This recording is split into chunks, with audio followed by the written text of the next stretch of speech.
안녕하세요. 공포학과 M교수입니다. 공포라디오를 좋아하시는 분들이라면 가장 많이 접하는 내용이 아마 무당 이야기일 겁니다. 이제는 하도 많이 들어서 지겹다고 하시는 분들도 분명 계실 텐데요. 사실 무당이라는 게 진짜 있는 건지 아닌지도 모르기 때문에 계속해서 무당 이야기를 보시면 점점 신뢰가 안 가실 수 있을 겁니다. 솔직히 저도 조금 그렇습니다.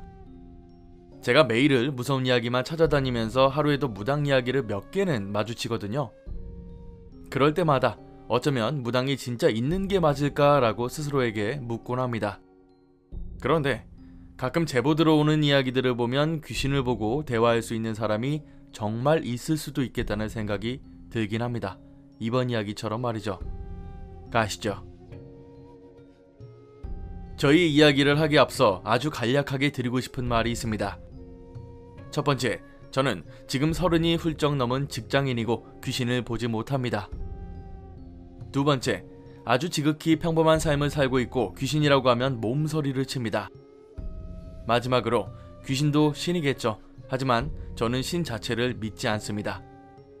그렇다고 종교를 비하하는 것은 절대로 아닙니다.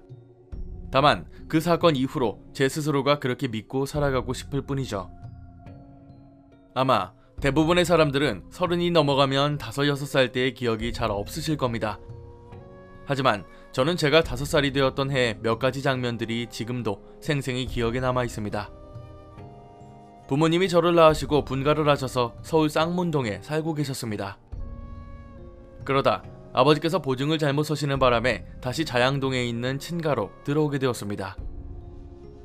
굽이굽이 골목길을 들어가면 단독주택인 할머니 집이 있었고 그 집 지하에 있는 반지하 방으로 들어가게 되었죠. 부모님이야 불편하셨겠지만 사실 할머니 집에 편하게 들락날락거리는 저로서는 너무나도 편하고 좋았습니다. 사실 여기까지는 나중에 부모님에게 들은 이야기고 5살 때 기억을 되짚어보면 가장 먼저 떠오르는 장면은 이사를 왔을 때입니다. 용달차에 이삿짐을 싣고 반지하로 짐을 내리던 모습이 말이죠. 지금은 잘 없지만 당시만 해도 골목에는 전봇대가 엄청 많았습니다. 할머니 집 현관문 바로 앞에도 전봇대가 있었고 저는 할머니가 주신 사탕을 물고 전봇대에 기대서 이사하는 모습을 구경하고 있었습니다. 한참 이사하는 걸 구경하고 있는데 어느 순간 제 왼쪽에 사람이 서 있더군요. 바로 맞은편에 있는 집의 대문 옆에 웬 여자가 서 있었습니다. 물론 지금 얼굴은 기억나지 않지만 어린 나이에 봐도 참 예쁘다는 생각이 들 정도로 수수한 여자였습니다. 그 여자가 문 옆에 서서 빤히 저를 쳐다보고 있었는데 뭔가 어린 제 모습이 귀여워서였는지 쌩끗 웃고 저를 보고 있었습니다. 두 손을 배꼽에 가져가서 90도로 인사를 했는데 여전히 표정은 웃는 모습에서 변하지 않고 그대로 저를 보고 있었죠. 그리고 다시 사탕을 물면서 이사하는 아저씨들을 보고 있는데 10초도 안 되는 사이 다시 고개를 돌리니 여자는 온데간데 없이 사라지고 없었습니다. 별 관심도 없었고 그저 아저씨들이 저 무거운 냉장고를 어떻게 내릴까 생각만 하고 있었습니다. 잠시 뒤 아저씨들이 냉장고를 내리는 순간 왼쪽 시야 구석탱이에 뭔가 있다는 게 느껴졌습니다. 고개를 돌리니 방금 전 사라졌던 그 여자가 정확히 똑같은 자리에 서서 똑같은 표정으로 저를 쳐다보고 있는 겁니다. 5살짜리 애가 그게 이상하다는 걸 눈치채는 건 어려운 일이죠. 그런 말도 안 되는 상황에서 저는 여전히 이삿짐을 보고 있었고 문득 저 언니는 어떻게 저렇게 빨리 사라졌다가 나타날 수 있을까라는 생각을 했습니다. 무슨 만화 영화에나 나오는 것 같은 기술을 정말 쓸 줄 아는 건가 싶어서 대체 어떻게 한 거냐고 물어보려고 다시 고개를 돌리는데 그 여자가 말을 걸더군요. 얘야, 어디서 왔니? 부모님은 어디에 계시니? 처음 보는 사람과의 대면대면한 상황이라 차마 말은 못하고 손가락으로 이삿짐을 가리켰습니다. 이상했던 건 그 여자는 제가 가리키는 쪽은 보지도 않았고 여전히 웃는 표정으로 저만 보고 있었습니다. 미안하지만 부탁이 있는데 들어줄 수 있겠니? 역시나 이번에도 말은 하지 않고 일단 고개를 끄덕였습니다. 이 집에 가서 아줌마한테 밥 좀 달라고 해줘. 언니가 배가 많이 고팠나 보구나. 이게 그때 제가 한 생각이었습니다. 아무런 의심 없이 그 집 현관문으로 갔고 옆에 있던 쓰레기통을 밟고 초인종을 눌렀습니다. 옆을 보니 여전히 언니는 저를 보고 있었죠. 잠시 뒤 신발 끄는 소리가 들렸고 작은 마당을 지나 언니 말대로 웬 아줌마가 나왔습니다. 문을 열고 나온 아줌마는 저를 보고는 너가 초인종 눌렀냐고 물었습니다. 그에 대한 대답은 하지 않고 손가락으로 언니를 가리키며 저 언니가 밥 달래요 라고 말했습니다. 그 말을 들은 아줌마는 안쪽에서 몸만 밖으로 내밀고는 제가 가리키는 쪽을 봤습니다. 그리고 다시 저를 쳐다보며 어떤 사람을 말하는 거냐고 물었죠. 뭔가 딱딱한 말투였기 때문에 분위기에 압도되어 말없이 계속 손가락으로 언니를 가리킬 뿐이었죠. 아줌마는 뭔가 당황스럽다는 표정으로 저와 제가 가리키는 쪽을 계속 번갈아 가면서 쳐다봤습니다. 그러더니 저한테 너 어디 사냐고, 무슨 언니가 있냐고, 그런 장난하면 못 쓴다고 혼을 내시는 겁니다. 말뜻도 이해 못했지만 아줌마가 소리 지르는 모습에 겁을 먹어서 뒷걸음질을 쳤습니다. 그런 저를 매섭게 쏘아보는 눈빛도 기억나는데 저기 언니가 서 있는데 밥을 달라고 했다고 같은 말만 다시 할 수밖에 없었죠. 그러니 아줌마가 다시 옆을 쳐다봤고 이제는 화가 났는지 제 양 어깨를 붙잡고 너 어디서 그런 짓을 배웠냐고, 너희 엄마 어딨냐고 저를 흔드는 겁니다. 억울한 건 둘째치고 너무 무서웠기 때문에 곧바로 울음을 터뜨렸고 이내 부모님이 나오셔서 저에게로 오셨습니다. 그러자 아줌마가 제 어깨를 놨는데 겁에 질려서는 바로 할머니 집으로 도망을 쳤죠. 얼마나 무서웠으면 분명 부모님과 아줌마가 어떤 이야기를 하는지 궁금했지만 그리고 창문으로 내려다보면 볼 수 있었지만 그럴 엄두도 안 났습니다. 집에 들어가서 할머니한테도 방금 전에 앞집 아줌마가 나를 혼냈다고 바로 일러바쳤죠. 밖에서 큰 소리가 오가니까 할머니도 곧장 내려가셨고 저는 귀를 틀어막고는 한참을 거실에 앉아 있었습니다. 잠시 뒤 할머니가 집에 들어오셨고 저를 안고는 저 아줌마가 아주 못된 사람이라고 제 편을 들어주셨습니다. 그렇게 대충 넘어가게 되었지만 여전히 집 밖을 나설 때면 혹시나 그 아줌마를 마주치는 게 아닐까 심장이 쿵쾅거렸습니다. 아마 그 일이 있고 나서 한 달도 안 지났을 겁니다. 동네 애들이랑 문방구 앞에서 오락도 하고 놀다가 너무 더워서 집에 돌아왔는데 현관을 열고 들어서자 그 아줌마가 거실에 앉아있는 겁니다. 눈이 휘둥그레져서 가만히 보고 있다가 겨우 인사를 했는데 아줌마가 처음 봤을 때와는 완전히 다른 분위기로 변해 있더군요. 엄청 착한 미소에 말투까지 영락없이 엄마처럼 상냥한 말투였습니다. 어서 오렴, 아줌마랑 두 번째 보네? 이름은 뭐야? 등 엄청 친한 척을 했죠. 그동안 마음속으로 걱정했던 것들이 풀어지면서 저도 웃을 수밖에 없었습니다. 그런데 아줌마가 거실에서 할머니와 커피를 드시고 계셨는데 저를 무릎에 앉히고는 그날 본 언니 또 봤냐고 물어보는 겁니다. 당시만 해도 저는 그 언니가 정말 사람인 줄 알았고 그동안 본 적도 없었기 때문에 본 적 없었다고 말했죠.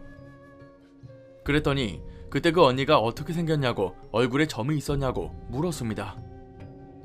잘 모르겠다고 말하니까 슬슬 예전 그때처럼 억양이 올라가기 시작했죠. 그리고 옆에 계시던 할머니가 슬아 엄마, 오늘은 그냥 가는 게 좋을 것 같다고 말했습니다. 저도 곧바로 안방으로 들어가서 문을 잠갔는데 현관문이 닫히는 소리를 듣고서야 문을 열었습니다. 그리고 며칠 뒤 제 방에서 잠을 자려고 누웠는데 아빠가 오셔서는 앞집 아줌마가 많이 아프셔서 그런 거라고 혹시나 마주치면 그냥 인사만 하라고 하셨죠. 할머니는 조금 다른 이야기를 하셨습니다. 앞집 아줌마가 못된 사람인데 최대한 피해 다니고 마주치면 대꾸하지 말고 곧장 집으로 들어오라고 엄포를 놓으셨죠. 솔직히 말씀드리면 그때는 앞집 아줌마가 정말 미친 사람인 줄 알았습니다. 어떻게 해서든 피해야 할 나쁜 악당처럼 느껴졌는데 그 말을 열심히 실천하며 살았죠.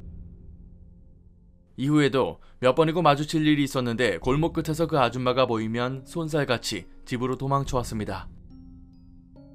그리고 제가 초등학교로 들어가면서 다시 이사를 가게 되었는데 그로부터 한참이 지난 시점인 제가 성인이 다 되어서야 그 전말을 알 수 있었습니다.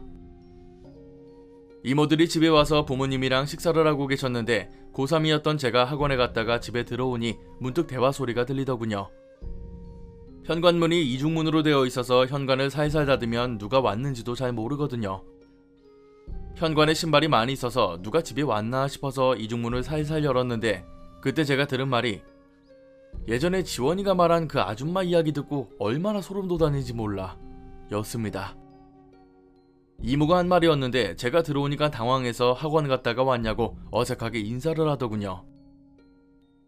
한창 예민할 때라 제 이름이 오갔고 생전 처음 듣는 아줌마 이야기라고 하니 신경이 쓰였습니다. 무슨 이야기 하고 계셨냐고 물으니까 엄마는 아무 이야기 아니라고 어서 씻고 와서 밥 먹으라고 말을 돌리셨죠. 다들 제 눈을 피하길래 뭔가 이상하다는 생각이 들었는데 일단 가방 놓고 샤워를 하고 다시 거실로 나왔는데 이미 이모들은 집에 간 후였습니다. 제가 다시 엄마한테 무슨 이야기 하고 있었냐고 분명 내 이야기 나온 거 들었다고 물었습니다. 여전히 엄마는 아무 말도 아니라고 하셨고요.